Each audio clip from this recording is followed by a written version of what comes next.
Hello everyone, it's Diamond Legend here, and this week we're going to be talking about top 3 mysteries within Dragon Ball. Now thankfully I won't be talking about this alone. With me is a very special guest. Please welcome Kihokai to the channel. Hey, what's up guys? I'm excited to be here on the channel with the other man who loves Goku Black, Diamond himself. But we are definitely ready to kind of sit down and talk about 3 small kind of mysteries that we've been kind of throwing back around with each other. So yeah, I'm excited to be on the channel for the first time and definitely ready to talk about these small mysteries that we've been, throwing back and forth. Now, one of the first things I think we should talk about is, who killed Pikkon? How did he die? So, for me, first we should talk about, his origins and where he came from. Pikkon came from, I believe it was the West Galaxy. Now, a lot of people believe that Broly's responsible for this, due to the fact that he destroyed the South Galaxy, so there's a chance that he maybe destroyed the West Galaxy at some point in the past. What are your thoughts on this, Kihokai? Okay, so, because we're playing with canon and we're talking about movie villains.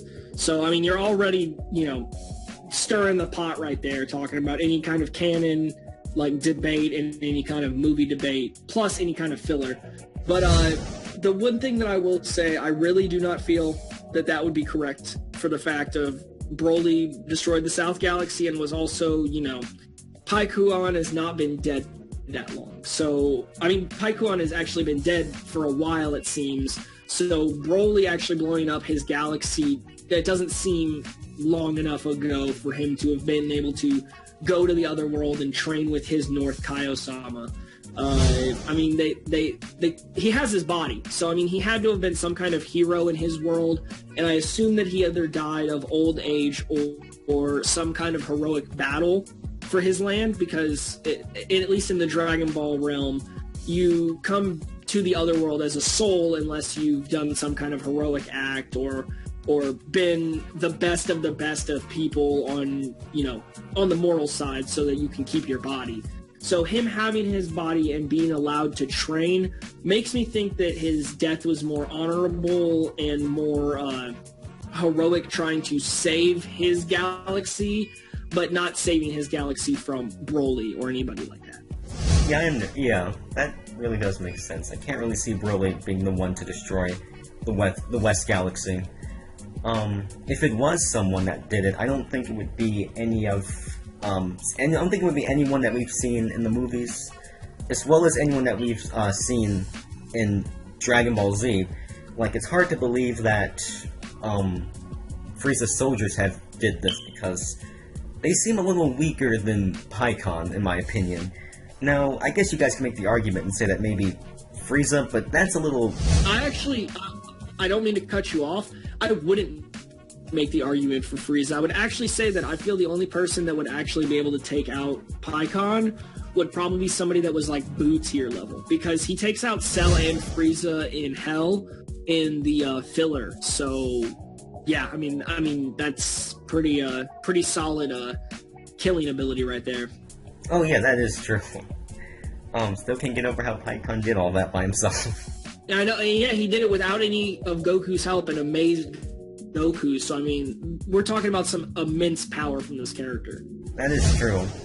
And I mean, they only won off of a technicality. The only reason the tournament even was really over and done with and had a real winner is, well, actually didn't have a winner, period, but the reason why, it couldn't have, because they both touched the ceiling. So, I mean, since there was a technicality of a ring out, we don't completely know who the all-out winner could have been. I guess to move on to our second list, we can talk about Cell Juniors and their regeneration. Now, if you guys remember, Gohan, I believe, in his Super Saiyan 2 form, I believe he one-punched, pretty much, no pun intended, but he one-punched, the Cell Juniors, to the point where they exploded, like, in contact, just pretty much immediately they exploded. They did not regenerate the same way Perfect Cell did. That's really interesting. What do you think about that one, Pio? No, I do find it very interesting. We have a lack of regeneration, obviously, from the Cell Juniors in the series itself in the anime. In some of the video game portrayals, there is a form of regeneration that you can actually use. In Dragon Ball Fusions is one of the games that you're actually able to do it in. But I feel that the technique, personally, either is lacking the regeneration aspect because Cell doesn't care. They're disposable. He figures they're either going to do their job or just get blown up, and that he has to throw up before, they have to deal with Cell again. So kind of he could, theoretically, even though it's not what he did, he could use it as like a barrier, like, I need a couple seconds to kind of sit and get my ki back and chill out. So he could use those Cell Juniors for that recovery period for himself, so there's no point for them to regenerate. Or it could be something like the technique that he uses or that he stole from Tien, where you actually split yourself into 4 people or multiple people, and whenever that technique actually is used, your power split into a quarter. So there's a quarter of your power that goes in one, a quarter that goes in the other, and so on and so on. So if it's something like that, maybe being completely annihilated or having half of your head, punched off or being taken out by some kind of ki attack, maybe they don't have enough power to actually regenerate themselves fully. So that's why they're not able to do it in the series itself, because Gohan just takes them out so freely and easily. Yeah, I couldn't have said it better myself. You actually pointed out everything just fine. How you said, the Cell Juniors, Cell probably didn't, he didn't really think of them as something that, they were disposable pretty much. So that's why he possibly didn't give them, as much power. But I do agree with you on that one. So far, we have talked about Pikkon and how Broly can't really be the one to destroy Pikkon and Frieza as well. Can I actually say something real quick? I'm sorry to interrupt you, but I also want to just throw out, just to make sure, this is just something that popped up in my head. I don't want people to think Pikkon is a Namek thing, because that's completely wrong. And anybody who thinks that has either misinformation or just doesn't know any better. And I just hope that everybody knows that he's not the same, so we don't keep getting some kind of mix-up in the community. I'm sorry, Diamond, I didn't want to interrupt you too bad, but I felt like I wanted to say that real quick. Oh no, that's fine. I'm glad you pointed that out with the whole Namekian thing. And the third one, this will be the one that ends it all. How strong is Mr. Popo? Now, we do know he can handle himself. A lot of people think he's crazy strong, because we've seen that he was able to hold his own against Goten and Trunks during the Buu arc. What do you think? How strong do you believe Popo is, Kyo? I feel that he's very underestimated, and for years was probably overlooked as a character until Team 4-Star, came up with the abridged series and made their everlasting joke of Mr. Popo having infinite amounts of strength, being crazy strong, a very, very tough opponent, or somebody who's just psychotic. No, I don't know if I'd go psychotic as much as sadistic, but it's great to see how they portrayed his character in there.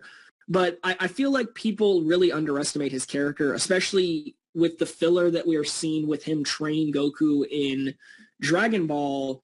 I mean, he is the one that teaches Goku to move with just the necessary movements, to eliminate all of your unnecessary movements, to be able to travel like lightning, is what Mr. Popo says. And I think that if you watch the American or the Japanese dub, the way that they kind of do the voices and portray Mr. Popo, in the Japanese, they have him more as a simple-minded man that's kind of, very strong and smart, but is very into, I do my job, I take care of Kami, and I do everything that he tells me to.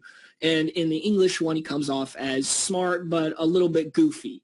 And with those two personas, I think it makes people think that he may not be incredibly strong, but I feel that he's actually very close to Kami level of strength. I think that there's only a few things that actually differ him and Kami. I mean, there's a lot of incredible things that Mr. Popo can do. I mean, other than just fighting, I mean, he is the one who designed the sculpture of the dragon. So, I mean, his power is just as necessary as Kami's to make sure that the earth is in a stable balance. So I feel like Mr. Popo is very, very strong, and people severely underestimate his character. That is true. I do agree that he is possibly on Kami level, seeing as how he was able to hold his own against the kids pretty well as training Goku. But a lot of people really do underestimate Popo. Maybe one day, maybe as you said, I'm gonna promote you in the video, your side stories where you can discuss Popo. I don't know if you've made that yet. I don't believe I have done that. I haven't done a Kami one either. So either one of those would be pretty interesting to do, and maybe we can have you on there, the Mr. Popo one. Yeah, that would be interesting. So guys, we have discussed the three things. First, what happens to Pikkon. Second, Cell Juniors and their regeneration. And third, just how strong is Mr. Popo exactly? I'm glad you guys have tuned in to sit here and listen to the three little mysteries that we kind of saw within the Dragon Ball series. Thank you, Kihokai, for joining in on the channel. No problem. Thank you for having me on the channel. I very much appreciate it. Also, guys, as a bonus, I wanted to mention how in the Saiyan Saga, Nappa had stated that the soils on Earth should grow like the Cybermen. I kind of figured since their power levels on that soil was around, I believe, 1,000 as their power level, who's to say that their power can't change depending on what soil they're grown in? You agree, Kihokai? Like, what do you think? Yeah, I mean, they have that growth liquid that they pour on it. And I don't know if maybe that's the exact thing that actually grows it into a humanoid creature, but if it's just like some kind of accelerant or fertilizer or something, that also might be something that might play into the Cybermen's power. So maybe possibly playing with something like that, that might be how you get, the different colored Cybermen or the different strength Cybermen. Yeah, that would actually make a lot more sense. And with that being said, guys, this has been Diamond Legend and Kihokai, and we'll see you guys next time. Catch you guys next time.